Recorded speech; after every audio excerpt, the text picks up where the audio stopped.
महाभारतावरती उत्तरात तो अर्जुन रणगाडा म्हणून होऊन जाऊन राहतो त्या विराट राजाच्या घरी आणि उत्तरात त्याची मुलगी जी असते ती बरोबरच असते. एक गोष्ट सांगत बडबड नको, वस्तुस्थिती काय ते सांग. आता काय होतं की आपल्याला काही येत नसलं ना विद्यार्थ्याला परीक्षेत, म्हणजे तो उत्तर इतकं लांब लचक लिहितो की तो तपासणारा म्हणतो काहीतरी लिहिलं दिव्यांना. तसं माझं झालं. मला या चित्रकृतीबद्दल काहीच कळत नाही. मग मी बोलत राहतो ही गोष्ट सांग, ही गोष्ट सांग. एक महत्त्वाचं आहे आणि ते म्हणतो या प्रतिकृतीच असतात त्या. मी एकदा विचारलं की प्रसिद्ध चित्रकार, अत्यंत प्रसिद्ध चित्रकार, त्यांना मी असं म्हटलं की हे आकाश तुम्ही रंगवलं इतकं लोभस्वानं आणि दर्शक आहे की पाहणारा पाहतच राहते. काय रंग रंगाची झुलन काय, अवघाची रंग झाला काय ते दृश्य हे तुम्ही उतरवलं, यात तुमचं काय. ही कॉपीच आहे. आकाश जे तुम्हाला दिसलं त्या आकाशाचं चित्र तुम्ही काढलं, म्हणजे एक चित्र पाहून तुम्ही दुसरं काढलं, मग ही कॉपी का नाही म्हणून. तर ते म्हणाले आणि ते उत्तर बरोबर बसण्यासारखं तो म्हणाले अगं त्यात ती प्रतिभा डोकावते आमची, ते आमचं देणं असतं, करणं असतं, कौशल्य आमचं हे असतं की त्या चित्राची रंगवून करून तुम्हाला लाभ सुद्धा लोभस्वानं दिसेल, दर्शक दिसेल, असं ते करायचं झालं तर ज्या प्रकाराने ते हाताळायचं असतं ती आमची प्रतिभा असते आणि म्हणून ते वेगळे पण त्याच्यात. हे कौतुक आहे चित्रकारांचं. देवाने माणसं निर्माण केली आणि जसंच्या तसं मनुष्याचं चित्र तुम्ही काढता, स्त्रीचं चित्र काढता, हे जसंच्या तसं कसं काढतात. ती कॉपी आहे का? कॉपी नाही. तर तुम्ही त्या म्हणजे विशाल जाऊन राहते, कोणी जाऊन राहते, काय चाललं आहे आम्हाला हे सगळ्या गोष्टी पाहू देत नाही. तो म्हणतो की तुम्ही जा पण सूर्यास्ताच्या आधी. मग तो सूर्यास्त हे सगळं भारतात हिंडून पाहतात आणि सूर्यास्त होत आला निघाले वर कैलासकडे जायला. तेव्हा एक गंधर्व म्हणाला आपण इतक्या घाईने का चालू नाही, आपण कैलासला पोचायचं. मग हा काय केला आणि मग ती सगळी मंडळी खाली उतरली आणि पाहत हिंडली. काही गंधर्व इकडं, काही अप्सरा इकडं वगैरे. ते सगळं पाहताना सांजा मग ते तिथल्या तिथे दगडात राहून. आता गंधर्व आणि अप्सरा राहून गेले म्हणजे ते परफेक्टच असणार ना देहाकृती त्यांच्या. म्हणून कैलासमध्ये एकही चूक तुम्हाला शिल्पकार नाही असं काय नाही. म्हणजे संत एकनाथांनी त्याचं वर्णन केलं. चिंतेच्या पानावर देऊळ बांधले आधी कळस मग पाय.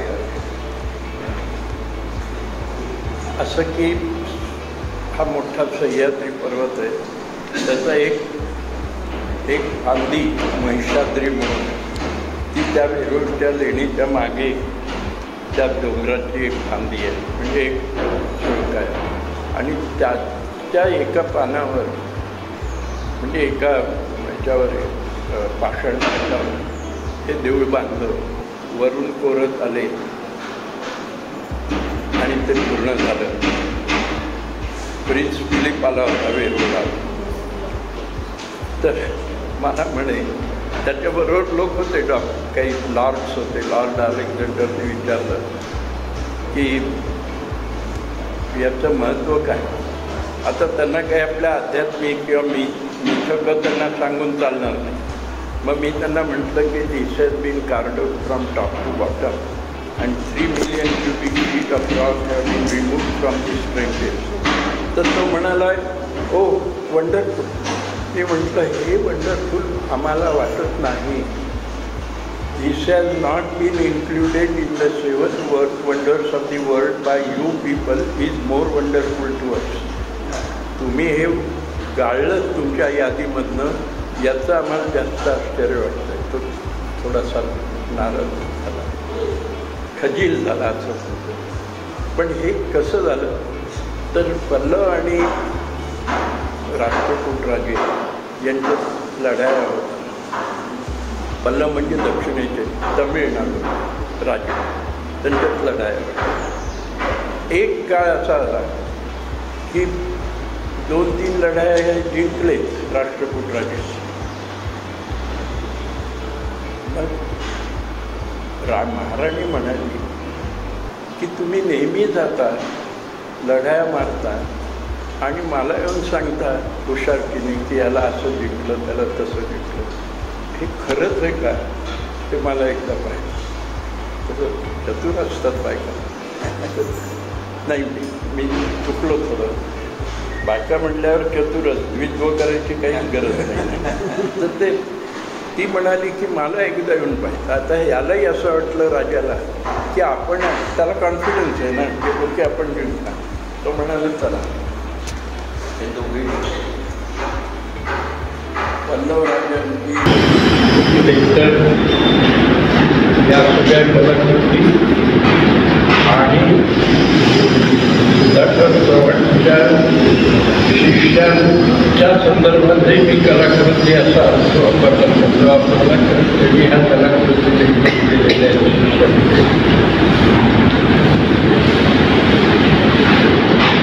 चित्रातलं मला फारसं कळत नाही. एवढं मला कळतं की शिल्प करताना, मूर्ती करताना आधी त्याला चित्र करतात आणि चित्र करायची झाली तर त्याला अभिनय करतात. तर तो त्या चित्रामध्ये एक भावपरिपोष आपण म्हणतो त्याला करता येईल. पण आता आमचे मुरली लाहोटी आहे, त्यांची चित्र करणं अशा पद्धतीची आहे की समजून घेणं फार महत्त्वाचं. तसं ते अवघड आहे. आपल्याला असं वाटतं की इतके सोप्या रंगरेखा केल्या, पण त्याचा अर्थ समजतो की अभ्यासानेच प्राप्त होणारी गोष्ट आहे. पण ते गाणं कळणं, काही पदं अशी असतात की त्याच्यावरनं राग कळून मी अशी काही पदं लक्षात ठेवली. उदाहरणार्थ केदार आहे, पुरी आहे, की पण त्या पदानुसार हे गाता येत नाही, पण ह्या पदासारखं झालं मी केली आहे, केदार पुरी आहे किंवा केदार. त्याच्याकरता मी दूर चरळवते संध्याकाळी कुठेतरी दिवा दरवळतो असतो. पुरी आहे ते माझ्या ती कुणी खेळलेली तार पुस्तकी केदार म्हणतात. असं काही पुन्हा गाणं समजून घेताना जसं लक्षात यायला पाहिजे तसं चित्र समजून घेताना सुद्धा काही गोष्टी आपल्या लक्षात आपण ठेवल्या पाहिजे. म्हणजे हळूहळू आपल्याला चित्राचा आकलन झालं असतं, त्याचा मग आपण आस्वाद घेऊ शकतो आणि आस्वाद घेता आपल्याला आला म्हणजे मग जो आनंद होतो त्याला मी ब्रह्मानंद सहोदर असतो. इतक्या काही कलाकृती आपण पाहतो. मला बऱ्याचदा वाटतं की ह्या माणसांच्या बोटामध्ये जादू आहे. जसं आता हे सुधाकर चित्र पाहताना मी त्याच्या शिष्याने काढलेलं मी रोज सुधाकरांना आज पाहतोय की काही मागे शेजारी घेऊन पण एक समोर इतकं हुबेहूब चित्र काढणं, ती कलाकृती त्याच्याकरता जी तपश्चर्या लागते ती ही फार अवघड गोष्ट असते. जसं गाण्यामध्ये रियाज रोज तुम्हाला करायला लागतं, तसं चित्र काढण्याकरता सुद्धा हाताला जे ते रोज तुम्हाला करायला लागतं. याने केलं आता पॅन्डेमिकमध्ये सुद्धा चित्र वगैरे पॅन्डेमिक काळामध्ये त्यांनी त्याचा उपयोग केला आणि रोज एखादं चित्र तयार करण्याचा प्रयत्न करून होतो. आपण नेहमी पाश्चात्य चित्रकारांचा कौतुक करतो. मी त्या गॅलरीत जाऊन पाश्चात्य चित्रकारांची कशाची उत्स्फूर्त वाटत आपल्याला आणि विशेषतः प्रतिभावंतांची ती वाटतात. आपण पाहतो त्याच्यापेक्षा वेगळं. मी एक चित्र पाहिलं,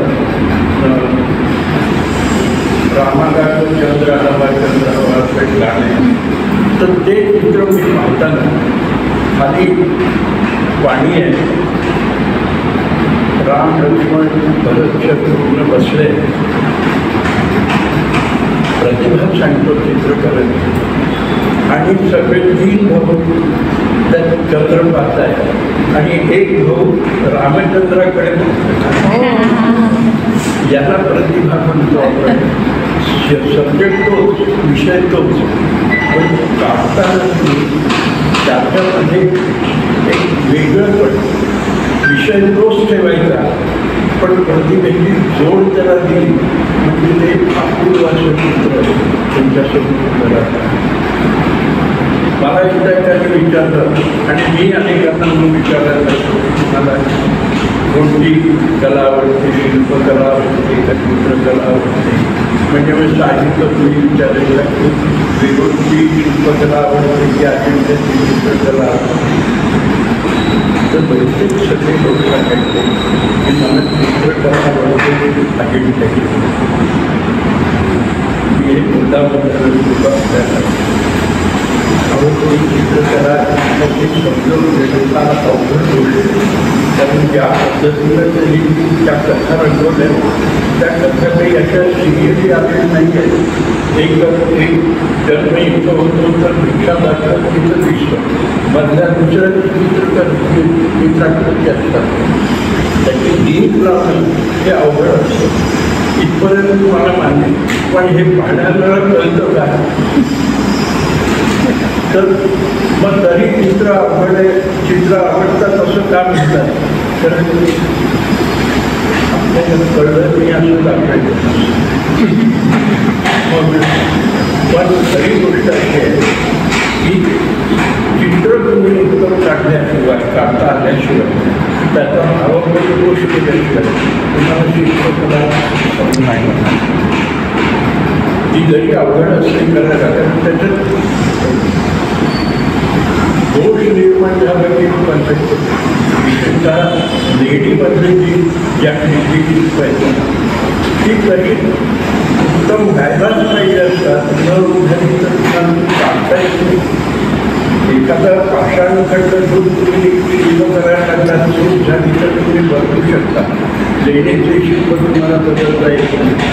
मग मी नेहमी असं म्हणतो की लेडीमध्ये विशेषतः त्याला इतकं सुरेख शिल्पकार आहे, चूकच नाही. मी नेहमी सांगत असतो, शेजारच्या दृष्टीनं जरी तुम्ही ती शिल्प पाहिजे तरी तुम्हाला चुका आठवत नाही. म्हणजे किती परफेक्ट काम लेवलच्या लोकांनी केलं. पण हे आता बेस्ट आहे, याचं बेस्ट चित्र. आधी कलाकृती तयार केल्याशिवाय चित्राकृती तयार केल्याशिवाय तुम्हाला शिल्प नाही तयार करता येईल. शिल्पाचे अनेक अडचणी येतात. आपल्याकडचा जो संगमरवर आहे तो संगमरवरमध्ये कुठेतरी डाग असलेला असतो. म्हणजे तुम्ही चेहरा केला आणि नाकावर त्या संगमरवर असा तुम्ही असतो. म्हणून ठिकाणी संगमरवरचा त्याचा दोष अशा पद्धतीनं शिल्पाचा तेव्हा मला चित्रांचा बेस घ्यायचा. एके ठिकाणी मी असं पाहिलं, विशेषतः भोजपुरीला हे जे प्रचंड देऊळ बांधलं शोध आता नाही आहे ते अर्धवट आहे तर त्याचा ग्राउंड प्लॅन तयार केलेला आहे तो आपल्याला दिसतो. लोक विचारतात की याची आधी काय म्हणजे ते देणं होतं ते कशाच्या बेसवर होतं तर त्याचं उदाहरण मी तुम्हाला पाहिजे. तसंच तुम्ही जेव्हा चित्र पाहता प्रचित्र यश चित्रकारांचे चित्र पाहता तेव्हा तुमच्या असं लक्षात येतं की बेस केलेली आम्ही अभ्यास केलेला तर स्पष्टच आहे, रियाज केलेला स्पष्ट आहे आणि तो तुम्हाला त्या चित्रकाराच्या लहानपणापासून त्या चित्राकृती आहेत त्यातनं आणि लक्षात येतं की हे इतकं बरोबर नाही त्या विषयात सरळ नाही ज्या विषयात छान आलेले आहे त्याच्या भद्राकृती उत्तम आहे म्हणजे हा तयार झालेला चित्रकार असं करतं. मला बऱ्याचदा लोक कसं विचारत असत की अटीच्या हत्तीची चित्र खूप आहेत कारण त्या कथा जातक कथा त्या त्यांच्या हत्तीच्या संबंधात करायचं आहे. हे दोन विशेषता हत्तीची कशी काढली असते तर असं नाही काढतात तशी काढली की ते रानबाईच्या ठिकटी असं किंवा त्यांनी तो एका ब्रशच्या पत्त्या त्यांनी ती सोड काढलेली असते म्हणून ती उत्तम प्रकाराने असलेली असते. पण ती कशी यावी कारण हत्ती काही तुम्ही पत्र काढत म्हणून अशी सोड करत तर त्याच्या वेगवेगळ्या रूप असतात त्या सोडलेल्या असतात. हे कसं काढायचं तर इतकं परफेक्शन झालं पाहिजे चित्रामध्ये की ते फटकारा मारला बरोबर ती चित्रकृती तुमच्यासमोर आली पाहिजे. आता मध्ये एक मी बोलणार का म्हणणार का त्याच्यामध्ये एक गोष्ट सांगतो मी मला पुढाकार आधी एक ग्रंथ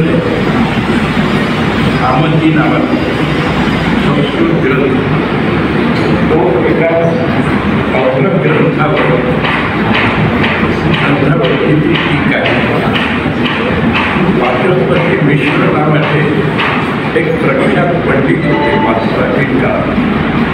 त्यांच्या लक्षात आलं की हा ग्रंथ अवघड आहे तेव्हा आपण त्याच्यावर टीका करू म्हणजे सोपा ग्रंथ ते बसले करायला. महिना झाला 2 महिने झाले काम चालू आणि आता सगळं 8 तासाचं काम हे तसं नाही दिवसभर ते काम चालू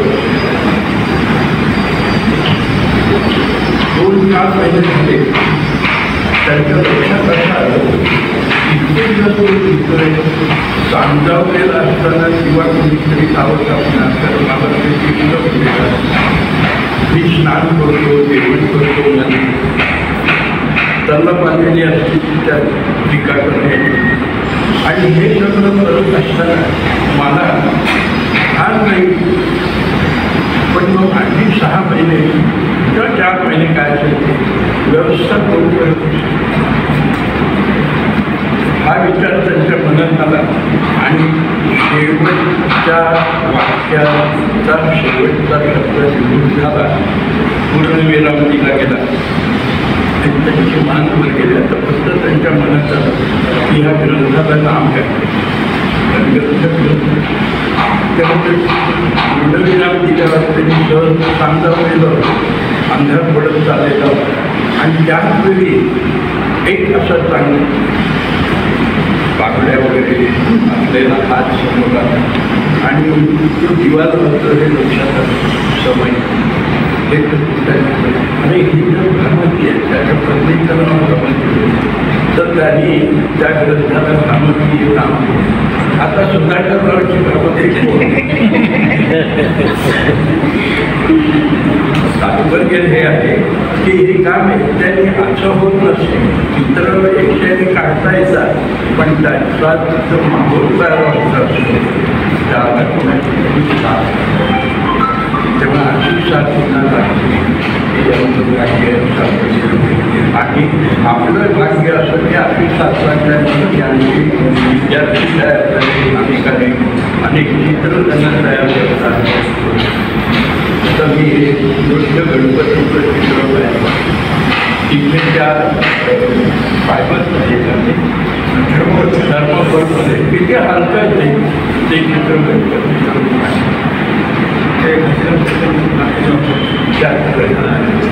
तर अशी ही प्रत्येक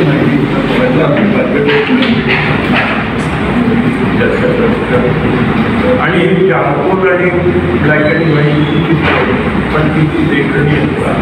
देखणी अशा अर्थाने म्हणतो की ते आपलं सगळं सौंदर्य असतं शरीराचं देहाचं ते तुम्हाला इथं दिसणार नाही.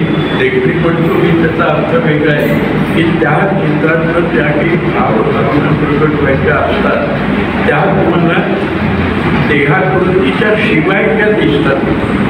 देहात आवडतात असतं आणि ते करून चित्रकारांच्या समोर हे मला महाभारतामध्ये तर तो अर्जुन रणगाडा म्हणतो दूर जाऊन राहतो त्याला विराट राजाच्याकडे आणि त्याची मुलगी असते ती एक गोष्ट सांगून गेली गडबड नको वस्तुस्थिती काय दिसावं. आता काय होतं की आपल्याला काही येत नसलं ना विद्यार्थ्याला परीक्षेत म्हणजे तो उत्तर इतकं लागतं लिहितो की तो तपासणारा म्हणतो काहीतरी लिहिलं दिव्याला तसं माझं झालं. मला ह्या चित्रकृतीबद्दल काहीच कळत नाही. मग ही बोलत ही गोष्ट सांग ही गोष्ट सांग.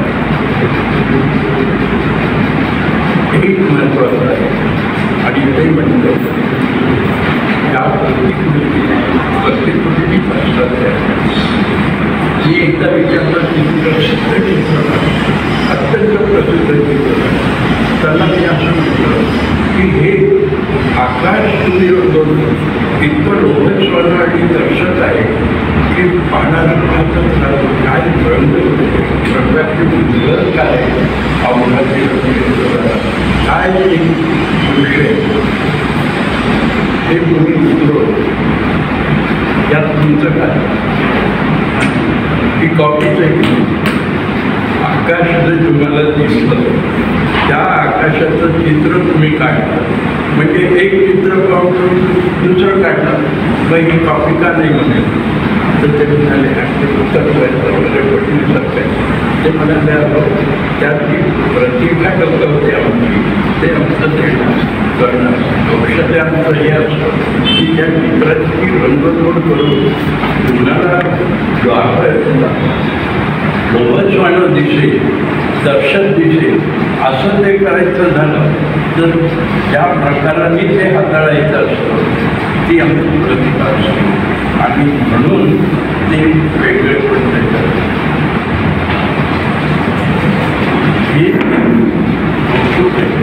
चित्रकार माणसं देवाची माणसं निर्माण केली आणि जसंच्या तसं मनुष्याचं चित्र तुम्ही काढला स्त्रीचं चित्र काढता ते जसंच्या तसं कसं काढता ती कॉपी आहे का कॉपी नाही. तर तुम्ही त्या माणसाचं चित्र काढताना त्याचं व्यक्तित्व तुमच्यासमोर कशा आत्मविश्वास येईल त्याला कसा अँगल देता येईल हे तुम्ही पाहता आणि त्या व्यक्तीनं असं चित्रकलेचं काम अभ्यासपणे अनेक शिष्य निर्माण त्यांच्या आपल्याकडे तयार मी या चित्राच्यामधून पाहिलं नाही येणार पण एक